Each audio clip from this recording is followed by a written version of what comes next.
দেখো বন্ধুরা, ছানা কাটানো হয়েছে কড়ার মধ্যে। কত সুন্দরভাবে দেখো ছানাটাকে কাটানো হয়েছে। কাটানোর ভিডিওটা তোমাদের সামনে আমি আরেকবার তুলে ধরবো কীভাবে ছানা কাটানো হয়। এই ছানা কাটানোর পর কড়া থেকে নৌকার মধ্যে রাখা হচ্ছে একটা গামছা দিয়ে। তারপর গামছাটা থেকে তুলে নিয়ে গিয়ে ছানাটাকে একটা জলে ভেজানো হবে। ছানাটাকে ঠান্ডা করতে দেওয়া হবে, এটা গরম বলে। এখন নৌকার মধ্যে কাটানো হচ্ছে কড়া থেকে। দেখো ডাবু করে কাটানো হচ্ছে। তোমরা ভিডিওটা দেখো, তোমরা কমেন্টে জানিও তোমাদের কেমন লাগলো ভিডিওটা। আজকে ছানা কীভাবে কাটানো হয় সেই ভিডিওটা তোমাদের সামনে তুলে ধরলাম। ছানা কাটানোর ভিডিও, কাটানোটা পুরো মেকিংটা আমি আরেকদিন দেখাবো তোমাদের। এর আগেও দেখিয়েছি আমি ইউটিউবে। দেখো দেখো কড়া থেকে ছানা কাটানো হয়ে গেছে, সেটাকে কড়া থেকে তুলে নৌকায় রাখা হচ্ছে।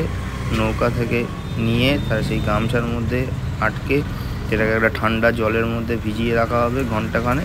তারপর ছানাটা যেই ঠান্ডা হয়ে যায় তারপর তুলে নিয়ে এসে সন্দেশ তৈরি করা হবে। আমরা একদম ঘরের কাটানো ছানার কাজ করি। দেখো কত সুন্দরভাবে ছানাটা কাটা হয়েছে। দেখো ভেসে উঠেছে ছানাটা, দুধটা কেটে ভেসে উঠেছে ছানাটা। তোমরা ভিডিওটা কেমন লাগলো তোমরা কমেন্টে জানিও। আর প্লিজ তোমরা আমাকে একটু সাপোর্ট করো। তোমরা সাপোর্ট না করলে আমি এগোতে পারবো না। সাপোর্ট ছাড়া কোনো দিনই কোনো মানুষ এগোতে পারে না। আর চ্যানেলে যে বন্ধু নতুন দেখবে প্লিজ প্লিজ প্লিজ সাবস্ক্রাইব করে দিও, লাইক করে দিও, কমেন্ট করে জানিও কোন দেশ থেকে দেখছো। ভিডিওটা এখানেই শেষ করলাম। গুড মর্নিং, সবাই ভালো থেকো, সুস্থ থেকো, টাটা।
দেখো এবার ছানাটা পাটার মধ্যে রেখে দিয়ে এবার গোল গোল করে আকৃতি করে নেওয়া হচ্ছে।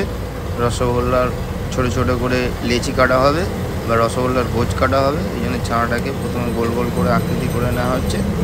ছানাটা কীভাবে কাটানো হয় তোমাদের সামনে আমি ভিডিওটা তুলে ধরলাম। এটা ফুল ভিডিও না, এটা হাফ ভিডিওটা তুলে ধরলাম। ফুল ভিডিওটা আমি এর আগেও করেছি, আবার তোমাদের করে দেখাবো ছানা কীভাবে কাটা হয়।